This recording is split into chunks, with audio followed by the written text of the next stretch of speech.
Hey guys, it is currently 9 a.m. and we're doing the thing again. Today we're dipping into the hardcore world, and last week I did 10 hours of end city raiding, which is really fun and quite challenging. I had to keep the focus the entire time through. Today we're doing something similar but at the same time very different. Today we're going over to Loonyville and we're gonna do 10 hours of straight terraforming, which is a whole different challenge because end city raiding is a lot more spectacular than terraforming. This is gonna give us a lot of progress, but we are gonna have to push ourselves to keep going for the entire 10 hours and make as much as a difference as possible. Let's see how far we can get today. First off, there's a little bit of preparation to be done, and that preparation is gonna come down to getting a ton of stone over to this location. Do we have a chest there? No, we don't. Goal for today, connect as many of these islands to the ocean floor as we can manage. And then we're gonna count all the sugars that we move today, because that way we can keep track of how much we actually do.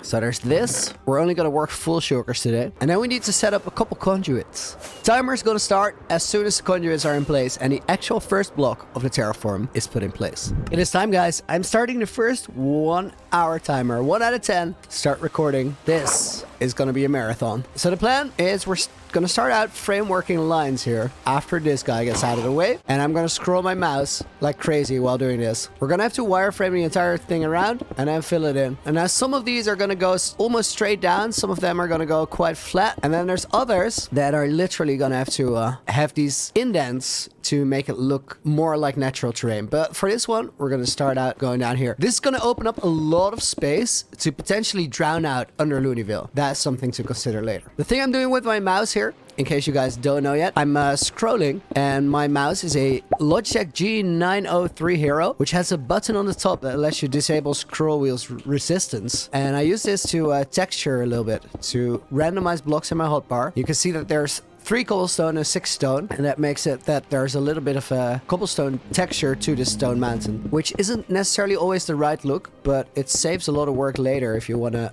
get some texture in there. In this case, we're gonna probably cover it up with a lot of seagrass and stuff on the sides. Oh my goodness, I can already see that 10 hours of this is gonna be a marathon. It's gonna be completely different from the whole sugar operation that we did. Usually when I do a process like this, I kind of have to figure it out on the fly to some extent, which means that early on, it's going to be a bit of a rough process to do. And then later on, you're going to find out all sorts of improved, more effective techniques. The one thing I know from frameworking, or the one thing I've learned over the past year, is that it's really important to make the sections that you framework a bit small. Because if I start filling in all of this without making horizontal lines first, it's going to get really rough to get it to flow nicely. Basically, you go in the wrong direction and you only find out much later. Day 2. That actually looks very good.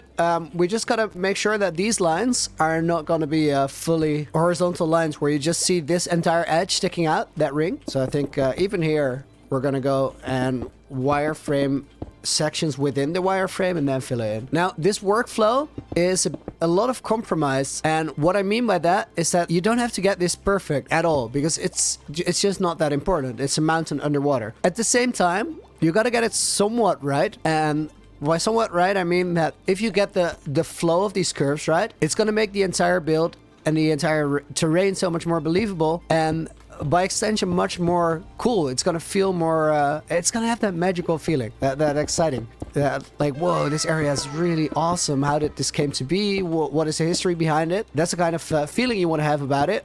And that means that you're gonna have to strike a balance between moving quickly and also just getting it right and varied enough to where it feels okay. I gotta say, it actually helps a lot that we're underwater because we can freely float around. It just makes it easier to hit all the spots. I don't think that means that I'm gonna submerge areas before doing this. But still, compared to when I was doing this at the end statue for the jacket, it's better. It's a better flow. It's easier to move around. One of the things that's very beneficial about doing a project like this for a lot of hours is that you're kind of in the zone and in the project, and you're gonna figure out how to improve on your current approach as you go along, which I think you can hear me literally go through that thought process right now, explaining how some of those bits work for me, because I assume that, and I don't know this because I'm just one person, but I assume that it's highly personal. I believe it's highly personal for different people. So the way that I go through this thought process is probably going to be a little bit different from the way that you go through it, but there's no right way to do that. There's just your way to do it. So I've done one letter. Oh, they're not all going to be as much work because of this. Thing is, though, we did one. Oh, no, this one isn't exactly done. Oh, guys, we got a thunderstorm. We got a thunderstorm. Let's go. Gotta move fast here. Quick, quick, quick, quick, quick. I've been waiting for one of these. Let's do the thing.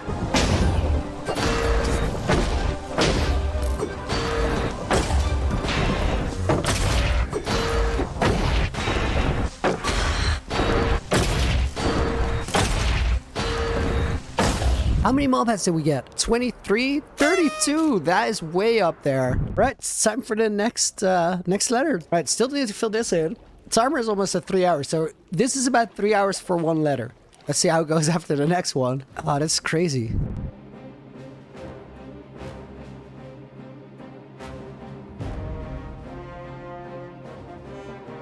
We got another timer, guys. 5 hours in. 50% done. 5 hours more to go.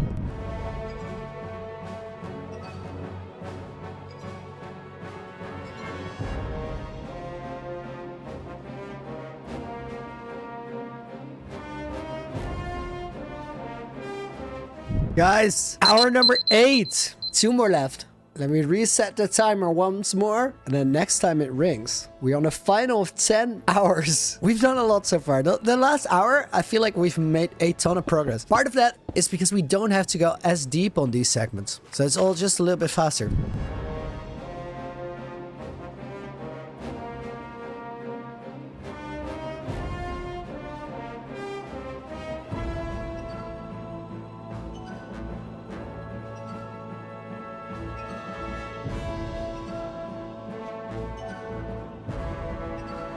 Oh, guys, listen to that. That's the final timer. I'm gonna go to bed because it's pretty late. It is currently 5 minutes to 1 a.m. I'm gonna get some sleep. I had a lot of other things I needed to do today. And then this 10-hour mighty grind. Gonna get some sleep. And then tomorrow morning, I'm gonna grab replay mod footage and look at what this place is looking like right now. I'm gonna count how many cobblestone and stone I placed. It's a lot. It's a lot. It's in the tens of thousands for sure. But just this water scatter here on the side. Let's actually check it in shaders. I'm really curious what this looks like right now. That doesn't show a lot at night, but it has a cool vibe in the way the water gets scattered. Oh, this is a major difference. Wow. I love that. I love that. We're gonna research more tomorrow. Because for today, I'm gonna call it a night. I'm really looking forward to piecing the final bits together. And this video is gonna be quite something. But right now, this man is off to bed. Guys, right as I'm counting everything, we got another one of those. And I think that the only right thing is to just count it. Make it a part of the video. It's just outside of the 10 hours. I need my trident back. Please, please. Catch it. Catch it.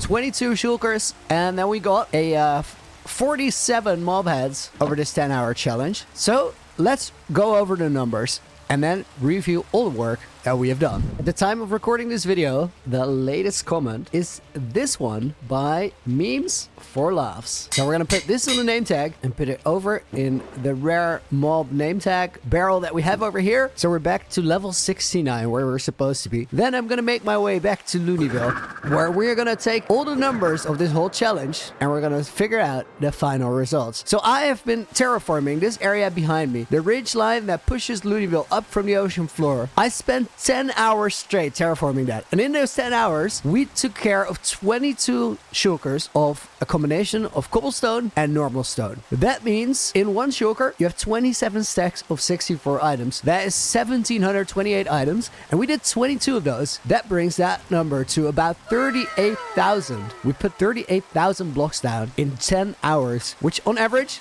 is 3.8 thousand blocks an hour, which comes down to just about a block a second. On average, for 10 hours straight. That includes going back to grab blocks and also figuring out where everything goes. We didn't have a lot of breaks. I went into the nether 0 times, only had to pick up some things at the heart of the sea, and we had 1 thunderstorm. Overall, a really, really productive challenge, but look at how much work is still left to done. If you want to make crazy, insane things in Minecraft, it takes a certain level of dedication and perseverance to get it done, and we will just keep trucking until Loonyville is fully connected to the ocean floor. Guys, thank you for watching. For today, Loony out.